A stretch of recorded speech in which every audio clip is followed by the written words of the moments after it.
¡Y claro!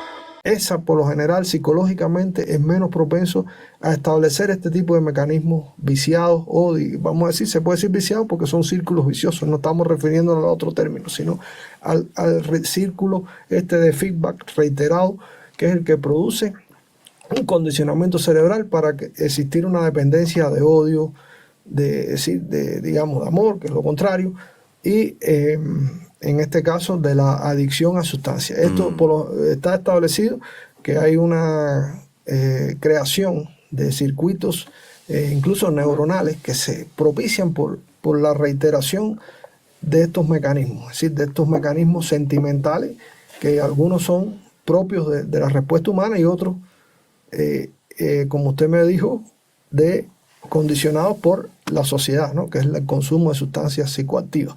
Entonces todo esto va propiciando que el cerebro se vaya condicionando en sus circuitos creados, que son circuitos nuevos. Es decir, está la base orgánica ahí, pero el circuito lo va creando esa persona, ¿no?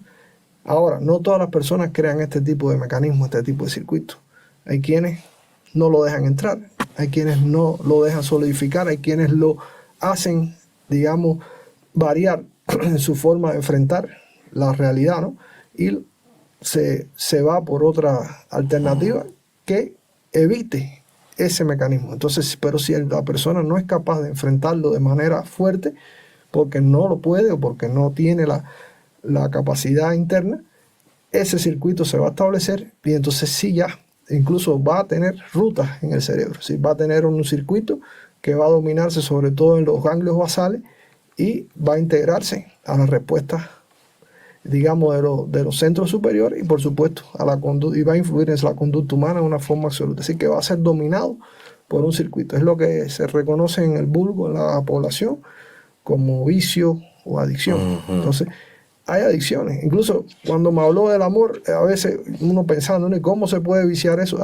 Sobre todo se ve más en mujeres, porque la respuesta femenina a esto no es para nada somos machistas, pero la respuesta femenina histórica ha sido siempre a crear el mecanismo este de la dependencia absoluta del hombre. Entonces ahí usted lo ve cuando es como igualito a un reflejo adictivo, que es la adicción, por ejemplo, a una sustancia. No, es igual a una sustancia, pero es la adicción esa a que está enamorada de un solo hombre y que ahí cae en el llamado ese desespero, que es propio a veces que se ven en novelas, que se ven, pero eso sucede en la vida real. Y es un mecanismo que se creó esa mujer en su cerebro y la condiciona a tener esa respuesta de forma, incluso a veces, es decir, digamos, involuntaria, forma refleja. Ella se creó su circuito en el cerebro. Es increíble, pero es así.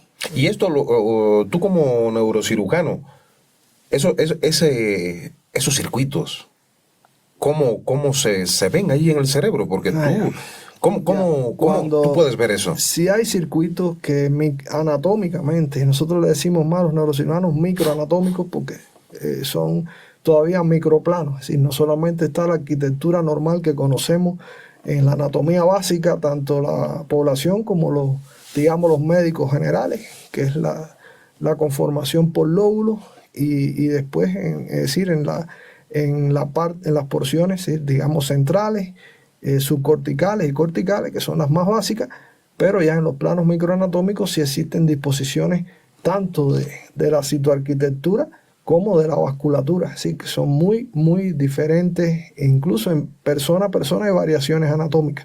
Es decir, uno por lo general establece planos anatómicos que son generales para casi todos los especímenes humanos estudiados, en estos casos anatómicamente, pero existen variaciones múltiples y entonces también se estudian las variaciones. Ahora, respondiéndole a su pregunta específicamente, esto era modo de introducción para que se entienda decir lo complejo que es lo que es la parte esta de hablar de un circuito cerebral en este caso. Estos circuitos que estamos hablando son, digamos, ya específicos o determinados por digamos, alguna actividad humana propia, o como dijimos, la más típica, que es la de la adicción, ¿sí? La de la persona que consume sustancias psicoactivas. Esta está descrita, ¿sí? Hay estudios suficientes en la actualidad que determinan que se producen ese grado de respuesta en una vía, es decir, del cerebro, ¿no? Pero bueno, antiguamente, históricamente, siempre se han descrito algunos circuitos cerebrales que conectan, digamos, diferentes áreas del cerebro. No solamente en un hemisferio, sino en los dos hemisferios, es decir, un hemisferio con el otro.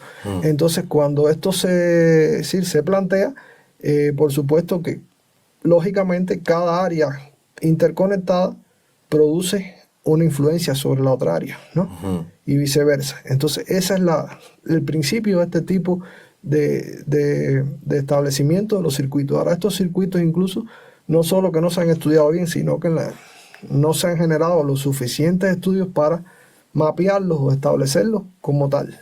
Entonces, a veces quedan en el plano del conocimiento científico, claro, pero en el plano de la actividad de cada circuito de una forma general. Pero sí pudiera incluso quedarse a veces hasta la especulación que hay actividades de estos tipos de circuitos que a veces no se conoce bien cómo actúan o cómo influyen en el propio organismo, pero sí tienen una influencia. A veces es diferente, pero es un poco complejo establecer los diferentes, es decir, funciones de cada circuito, porque ya si hablamos de que el cerebro es tan complejo y entonces ahora estamos hablando de las interconexiones entre diferentes áreas de este cerebro, entonces sumamos más complejidad. No sé si me entiendes. Claro, porque ahí justo quiero hacerte una pregunta, o bueno, a ver lo que he entendido. No quiere decir que, digamos, ese circuito que está vinculado supongamos, la adicción, ustedes lo tengan identificado, está en tal sitio del cerebro. No quiere decir eso, no es que sepan exactamente en qué lugar está. Exactamente, nunca se sabe. Lo que sí se sabe es que se conecta con serie de estructuras que la condicionan, en este caso, el grupo de sustancias que la persona consuma. Claro, porque me imagino que si ya supieran ustedes, todas las personas, tenemos en este sitio ese circuito que es el propenso a, digamos, las adicciones, al amor y todo eso. Voy ahí a esa zona, opero, corto ese circuito y ya esa persona no deja la adicción. No. Eso es imposible. No, es imposible porque ya, como le decía, es un poco complejo cuando uno trata de determinar las funcionalidades de todos estos circuitos que pueden ser incluso, como le dije, los ya conocidos, que incluso los conocidos no se conoce bien su funcionamiento.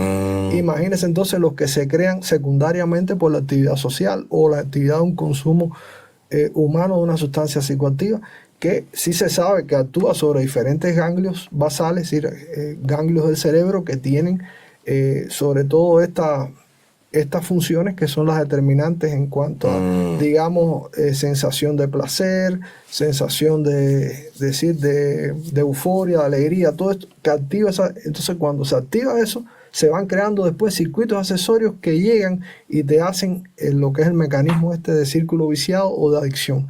Que entonces, pero como tampoco es lo que estamos hablando, no es solamente un solo ganglio. Ese ganglio tiene varios núcleos, usted no sabe qué núcleo es el que está activado. Entonces puede ser, es decir, un ganglio basal tiene diferentes porciones y dentro de esas porciones tiene diferentes núcleos. Y usted no va a, como decimos nosotros los que operamos, a desaferentar un área para lograr un objetivo, creando después un daño mayor. Así que claro, es imposible de bloquear eso, incluso quirúrgicamente.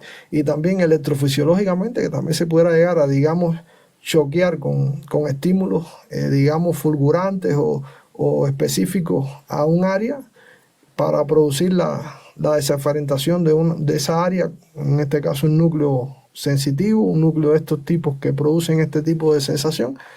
Lograrlo, aparte que es difícil, puede producir daños secundarios que pueden ser peor que la necesidad de mejorar una parte.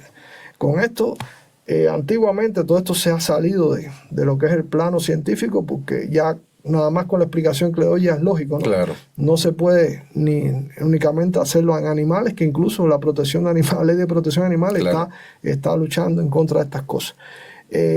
Hacer este tipo de actividades científicas es un poco complejo porque vas a dañar, es decir, algo para producir, digamos, un efecto, y en ese afán no se puede emplear, es decir, a sujetos o a seres humanos para experimentar. Es decir, la experimentación en esta área es un poco compleja.